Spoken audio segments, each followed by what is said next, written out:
something that I say along the way will touch you. I know it. Let's begin that process of crafting a meaningful life. Here's Mary Crafts.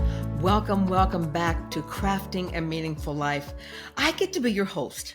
I'm Mary Crafts, and once again, we're back talking about ways and how and when and what do I do and be and create for that meaningful life that we all are looking for. So I have a little bit of a crazy story to talk to you about today, but I'm just right off the bat, I want to introduce you to my guest so you can be seeing him as well as me while I'm introducing how I came to have Joel on my podcast. So please welcome with me, Joel Zuckerman. Joel, it's so good to have you with me.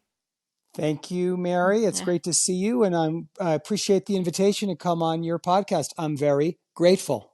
So Joel and I, we didn't know each other. And you hadn't heard of me. I hadn't heard of you. I don't know how that happened in the universe, but that was the case. You were golfing with a good friend of mine up at Glen Wild, Candace Dato, and she just asked what you did. And you told her what you did. And she said, I'm a life coach. And you went, because now they're thinking about regulating those people who think they're life coaches. But she is the real deal. She really has gone to the school and done all those things. And then she said out of the blue, you should meet my friend Mary Crafts, and you should be on her podcast. And you said, well, I don't know, let me check her out first. But then you decided that, maybe we would have fun together. And so lo and behold, here we are together doing a podcast. Here we are. Yeah. Here we are. And we're going to talk about your topic now, which is you've been through a lot of different life and changes and morphed into different things and grown through your life.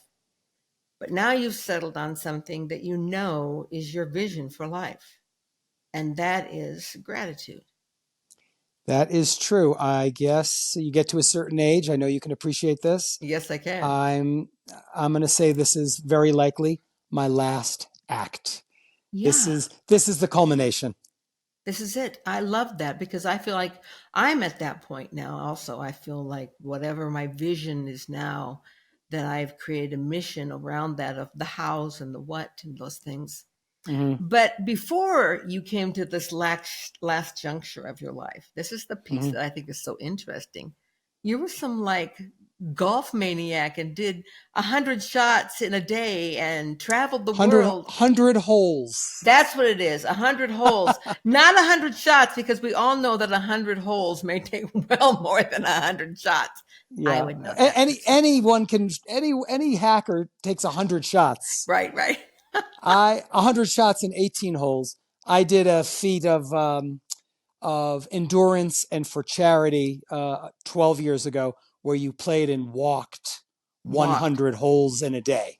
And that's the other thing is walked. It's called the 100-hole hike. But you know what, Mary? Golf was what I did, not what I do. Yeah. So whenever people want to talk to me, they know that I had this 25-year career. I've written a lot of books about golf, worked for 100 and something magazines. But that's not, I play recreationally, which is how I met Candace, but that's not my focus. I now focus on gratitude. And when I still play golf, and I hope I'm not going anywhere anytime soon. But when I say this is my last act, I've had 3 or 4 different careers, but focusing on gratitude and speaking about gratitude and giving people a way to think about gratitude that they hadn't previously. I think this is my last endeavor. I could be wrong. Maybe I'll careen in a different direction in a year or 2 years or 3 years, but I think this will be my last meaningful professional endeavor. I can relate to that.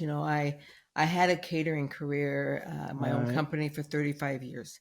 And I thought that was kind of my legacy, left that to my children. They're doing great. But after I retired, I realized that there was life after that. And my greatest work was yet to come in a whole different area. It's so synergistic. It's so similar. This happened to me. I don't know how your meaningful life journey began. I know you were probably, if I had to guess, I'm going to guess you were probably catering events where people were raising money and bringing attention to underserved causes. Yep. My journey was very happenstance. Your journey is more understandable because you're catering glitzy events and celebrity events and corporate events, but also I'm imagining non charity events. Yeah, nonprofit. And that's how you started to fall into that world. And it makes sense makes sense. My way into the world of gratitude just was a long shot. But now I don't really think about golf. I still like to play, but I spilled an ocean of ink writing about golf for 25 years. I will never write another word about a golf course, a player, a resort, a historic moment. That's done. I've said everything I could say, but now I think about gratitude. So that's what I'd like to put the meat into right now. How did you make that transition? What prompted you? What inspired you to leave this world of golf where you were getting accolades all the time I and did well. morph into this position of being Yeah. grateful and teaching Well, it? I appreciate you. I appreciate you asking me. Let me start by telling your listeners or your viewers to check out the website gratitudetiger.com. Yeah. Has nothing to do with Tiger Woods, by the Well, way. there was that question. That's it's such a natural question to ask. I'm a big fan of Tiger. I met him way back when he was a young man just turning pro. But gratitudetiger.com has nothing, zero, to do with Tiger I somehow Woods. knew it didn't. Yeah. So anyway, I'll give you the story in a very short burst. In 2013, 10 years ago, I read in a book, a famous self-help book that many people have heard of, Don't Sweat the Small Stuff. There was a chapter called Write a Heartfelt Letter. So that very day, 10 years ago, this month, because we're talking in November 2023, I decided to write a letter to a colleague, a business associate of mine. And in my mind, I transposed heartfelt letter to letter of gratitude. A man, a friend of mine, a mentor, a guy who helped me out in my writing career many times. And I sat down, typed a letter of gratitude to him, mailed it, which is key. I texted him for his address because everyone, of course, just texts, TikToks, emails, Snapchats. I texted him for his mailing address. I typed the letter on my computer, printed it, and I mailed it to him. And I was taken aback by how it made me felt. I had a feeling of warmth that I wasn't expecting. So I wrote another letter and another, and then it was 10, then it was 20, then 2 years later it was 50, and then it was 100, because I found this concept of expressing myself, expressing my gratitude to people in my world to be very addictive. And then a year or two later, I was at 150 letters, and I had an epiphany. I said, I'm going to write a book called Grateful. Now, I had written 8 commercial books. They were all successful, modestly successful, or much more successful. Made a few bucks or quite a few bucks on all of them. But I knew when I wrote the book Grateful, it was just going to be a love letter to the people I had written letters to. And so I said when I wrote the 150th letter, I was going to write 30 more, get to 180, and publish the book Grateful. And the reason I have a website, gratitudetiger.com, and the reason I present to corporate events and to associations, organizations about the power of gratitude is because I learned it myself, letter after letter after letter, year after year, and it changed me. And I realized that I was a well-compensated lecturer about golf. I would go on cruise ships and I would go to corporate retreats and country clubs and conferences and give them the razzle dazzle about Tiger and Jack Nicklaus, Arnold Palmer, and history of golf. And people laughed and learned a few things. So I had that natural ability to tell a story. And then I said, 1% of the world at most cares about golf, but everyone cares about gratitude. Let me develop a keynote speech about gratitude that is also engaging, entertaining, uplifting, and bring that to people who don't think about gratitude the way you do or the way I do. And that's what I'm doing now. And that's why I gave up the golf thing. Well, that's a beautiful reason to give it up because something else unfolds in front of you. Exactly. Yeah. After I Exactly. retired, I realized that what had unfolded in front of me was the recognition of fear and how to move past it. And that then opened the doorway for me to climb Kilimanjaro, to write a book of how to get past that. And so for you to be able to set aside something that was hugely successful for you and to step into an unknown world, that takes getting past fear as well. That's a fair statement. I'll set the record straight here in court, here in the Mary Okay, Crafts courtroom. absolutely. The golf landscape changed. Okay. Things changed after the financial crisis of 2008.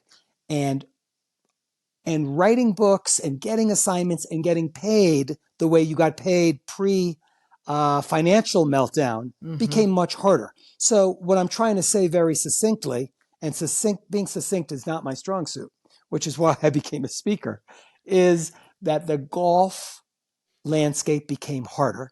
Ah, I was writing letters while I was still working on magazine articles and writing books, but the letter writing became more important to me as the golf landscape became rougher and harder to navigate.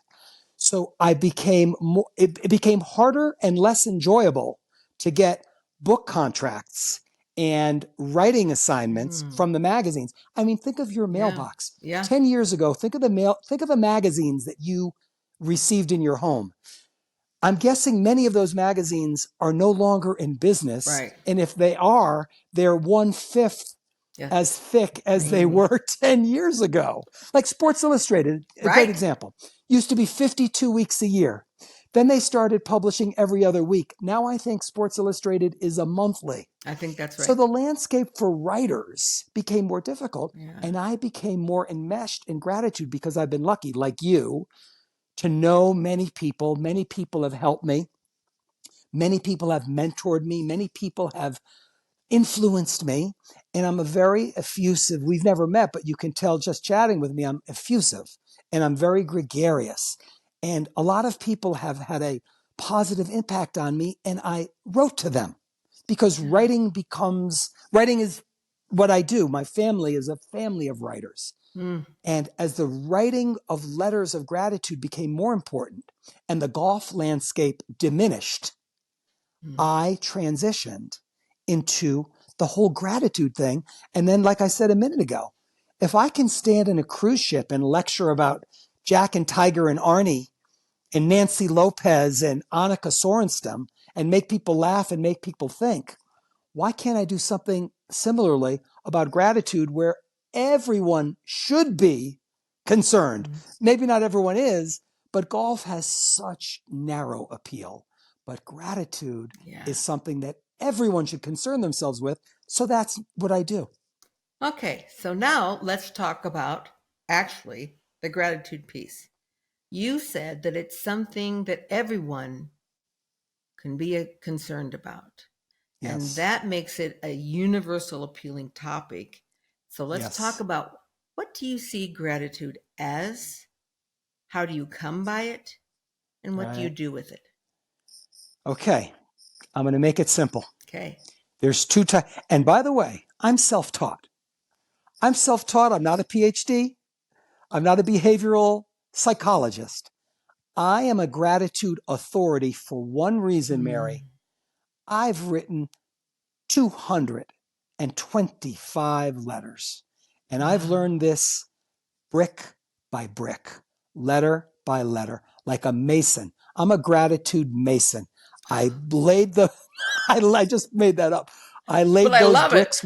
Yeah. I laid those bricks one at a time, one letter at a time, and it changed me. So let me tell you a little bit about that. But first, I'm going to lay it out in black and white. There's two types of gratitude: reactive and proactive. Reactive gratitude is when you get a benign medical diagnosis. Oh my God, I'm so grateful. Reactive gratitude is when your bumpy, turbulent flight lands safely. Oh my God, thank goodness. That's reactive gratitude. Your kid or your grandkid gets into their first choice of college. Oh my God, I'm so grateful. All examples of reactive gratitude. I focus on proactive gratitude. When you make, you, me, anyone who will learn to think this way, focuses on being grateful 5 or 10 or 20 times a day. And when you focus on gratitude, when every situation is a moment to be grateful, it starts to change your brain waves. You start to be calmer, have more emotional balance, have better equanimity, and even enhancing your ability to fall asleep at night. Yes. I want to reiterate, I'm not a PhD. I'm not a doctor, and I don't play one on TV. I've learned this myself because of all the freaking letters I've written Yeah. to hundreds of people around my life from my earliest day. The first letter, not the first letter, the first person in my life I wrote a letter to, besides, family, was my friend Sarah, who I met when I was 5 years old. The latest letter I've written is someone I didn't know 9 or 10 months ago. So through Okay. my whole life, from people from my youth to my upper, lower, middle age, I am writing letters, and it changes me. It changes my way I see the world, and everyone can learn to be more grateful and live a better life. Can I just tell you, I'm kind of envisioning this brick wall with, no, I'm serious, like, because you talked about this analogy, Yeah. Yeah. with your gratitude is each brick, and you've laid them down, and the letters are the mortar in your way of Absolutely. building your life, and you're constructing it mortar and brick just the way you want it and designing it. And you're not And just saying, okay, gratitude, fall on me. I'm going to throw some mortar at it and let's hope it makes something beautiful. But you and are crafting it, may I say, oh, look at you. to be just the way you want it. I will say this, and this is the little secret. Okay. Okay. When you receive a letter of gratitude, and a woman in your position who's helped so many people, you've received letters of gratitude, probably plenty. And I'm sure they make you feel good. Some are beautifully written. Some might be uh, crudely written to you, or the message isn't as clear as the writer wishes they Yeah, could be. But it's the thought that counts. You've absolutely. been appreciated by. I mean, I'm thinking of your new life as a person who's trying to help the world. But I'm sure you got many beautiful letters from wonderful events that you ran for people. That has to be true. Yeah. You did beautiful weddings and beautiful events, and the hosts who paid you handsomely for your services were so overwhelmed. They also wrote you a letter with that final check, and that and that really made you happy. And in your new life, you've probably been honored in similar fashion.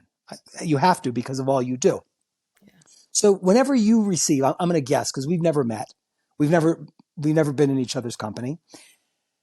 When you've received these letters from people, letters of gratitude, or let's call it what it is more simply, thank you notes. Mm. These have touched you, some greatly, some not as greatly. It depends the person and the relationship and the verbiage that was used when they thought thank you.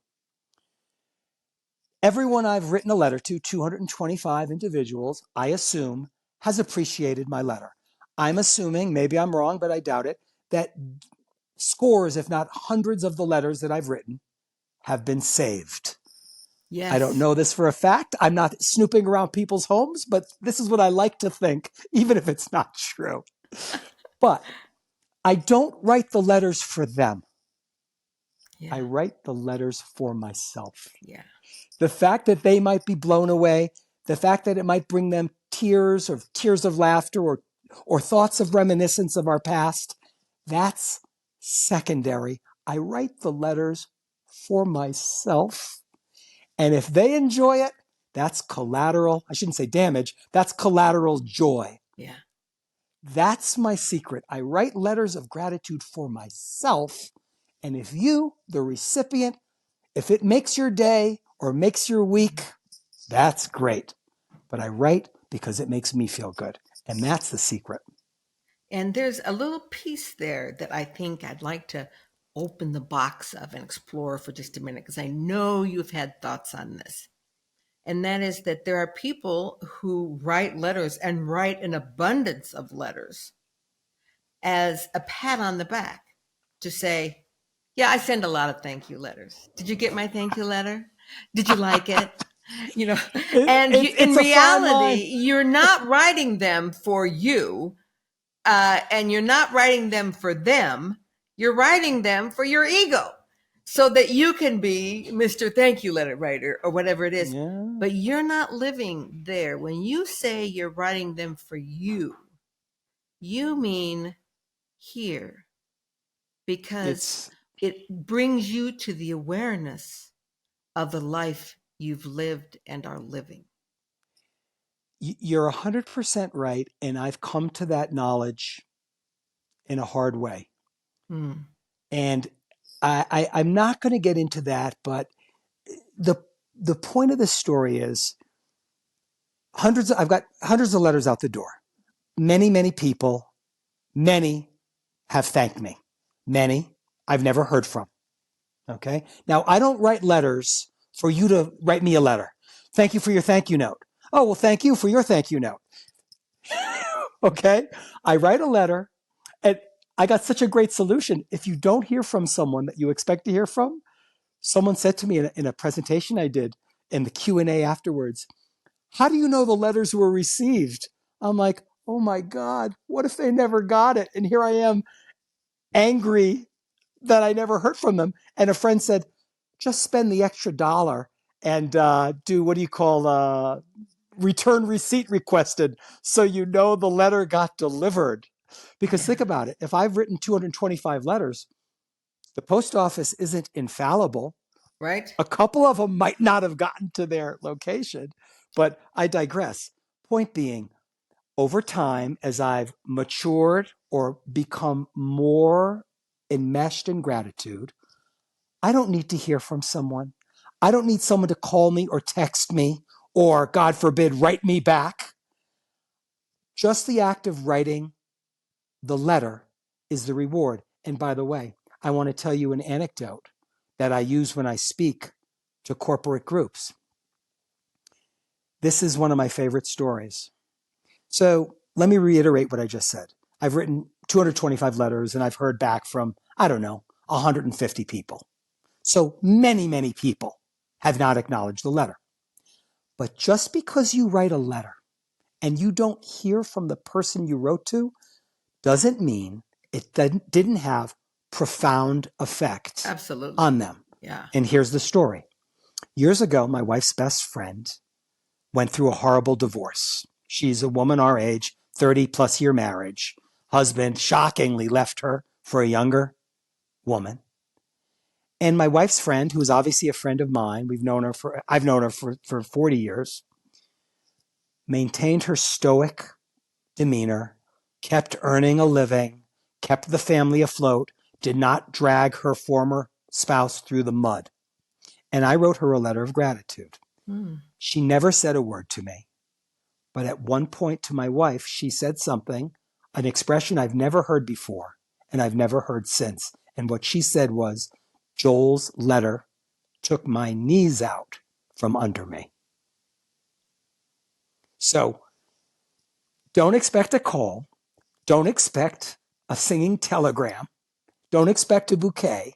But just know that the letters you write, assuming the postman delivers them, and that's the whole other story, will have a profound effect on the recipient. Yeah. And by the way, when this podcast episode comes out, I'm going to send it to our friend and let her know that her words, not to me, but to my wife, had a profound effect on me, Absolutely. as my letter had a profound effect on her. I love that.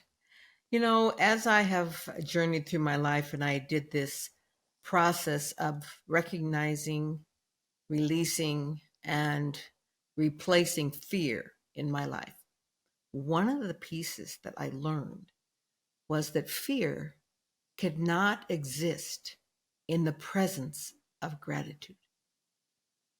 It was like waking up one morning and just going, wow, as long as I remain this grateful and I try and think about that, I don't have fear in my life. How can you live a fearful life when you live a life of gratitude? It's next to impossible. And I've never thought of it that way. Yeah. I'm grateful and I'm fearful. I'm not fearful of running out of gratitude. I'm fearful for my family, my health, my children, my grandchildren, the state of this awful world that we're muddling through that gets grimmer by the hour.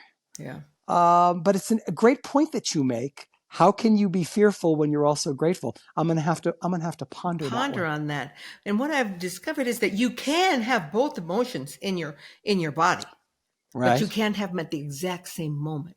You can move I in see. and out of fear, Yes. and in and out of gratitude, but they Yes. can't coexist at the exact same time in your mind. That's So do ponder profound. on that. Do That's ponder profound. on that. It's kind of like how you can't sneeze and keep your eyes open. Right. Have you ever heard that? I have, and I've tried that. You can't. You can't, like you can't be grateful and fearful. I mean, grateful. Yeah, you can't be grateful and fearful at the in the same moment. Wow, that's really great. That's really wonderful. And I want you to understand something. And I made this point a few minutes ago. I told you that I write letters for myself.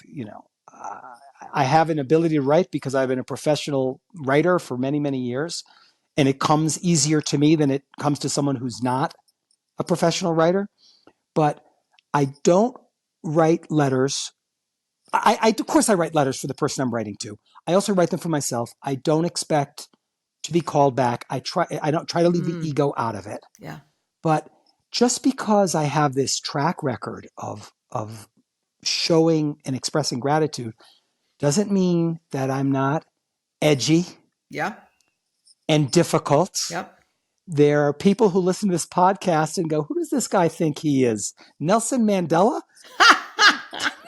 Mahatma Gandhi? Come on now. Come on, the Dalai Lama? No. I'm a pain in the ass like anybody else. Well, wait a minute. Well, maybe not like anybody else. But I try to focus on gratitude.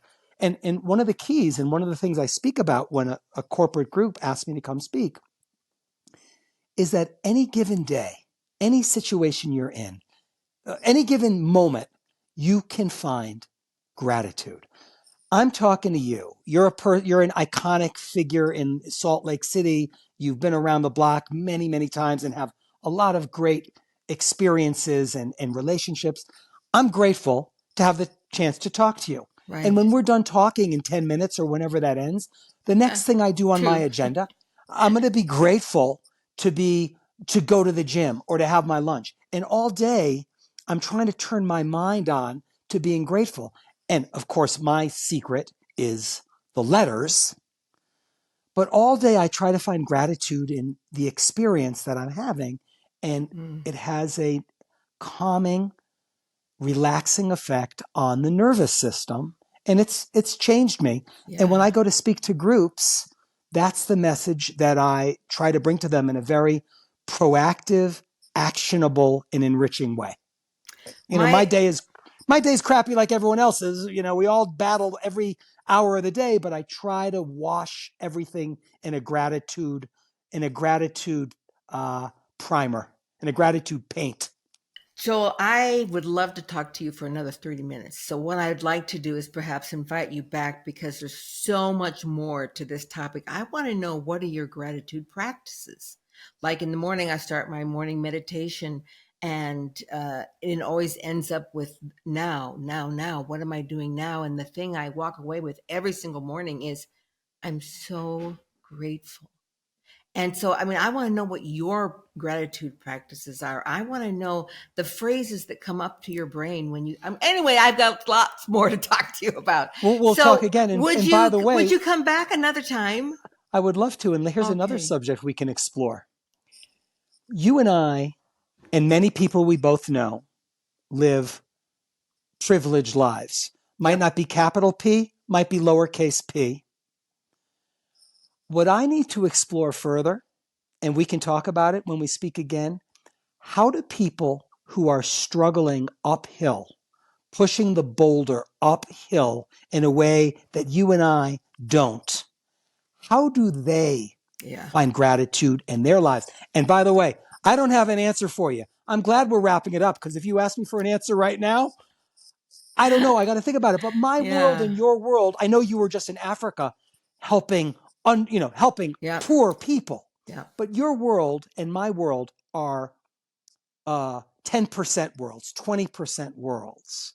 So I want to learn more how people can find gratitude when every day is maybe not life or death, but it's a bitch. It's tough. You know, when I saw those women, you know, walking 2 hours to get water and then back 2 hours. And in the afternoon, walking the same 2 hours back, bearing the burdens, leaving their children, not knowing what's happening to them, have an 80% likelihood of being either raped or attacked by animals. You look at that and you say, wherein is the gratitude? Where exactly? And by the way, I've never been in that situation. I'm talking about the thousands of people in the poverty line. Yeah, in the tens US. of thousands. Yeah. Just in Utah. Yeah. Just in Salt Lake County. Okay. So that's something to explore in the future. And also we can talk more about my daily gratitude practices. But letter writing, needless to say, is letter writing to me is at the beating heart of what I do. And that's what I tell people about when I speak to them. So before I have Joel back on, I'm talking to you, my dear listeners. I want you to first go buy his book. I'm assuming it's available on Amazon? Nope. Oh, sorry. The book Grateful is not a book for the public's consumption. Oh. Yeah. That's a whole nother story. Okay, we'll talk about that when you come back again. All Grateful right. was a passion project just for my people. And out of the book Grateful came the website gratitudetiger.com. Okay. And that makes that sense. led to my corporate speaking aspirations. And we'll talk more about that when we have a chance in the future. I can't wait. Joel, I'm going to really connect with you because I just think you have so much passion for what you talk about. And it's in alignment with the things that are important to me. And so I truly appreciate that. To my dear listeners, whenever you listen to this podcast, the thing you're going to know that if you want to transform your life, you've heard it from me and now you've heard it from Joel, gratitude is the big key that you're holding in the palm of your hand. Just put it in the door and turn it. Until next time, remember, it's all about crafting your meaningful life. Namaste. Crafting a meaningful life.